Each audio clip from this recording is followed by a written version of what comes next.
take the time now, Addis Ababa-Djibouti railway will take maximum 10 to 12 hours to reach Djibouti port, whereas if you take other mode of transportation like trucks, it will take 3 to 4 days to reach Djibouti. So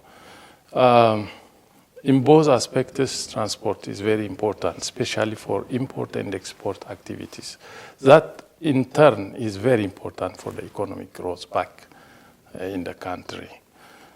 So this railway project is a lifeline for our economic growth. We take it like that. It's a lifeline of our continuous economic growth. Actually, most of the industrial parks that are being built in Ethiopia are handled by Chinese companies like CCE, as you said, and CCCC, other companies.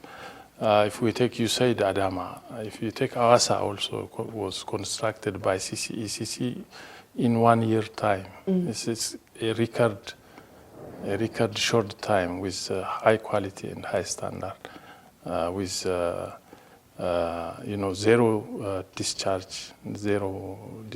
I mean, with 100% environmentally friendly, with zero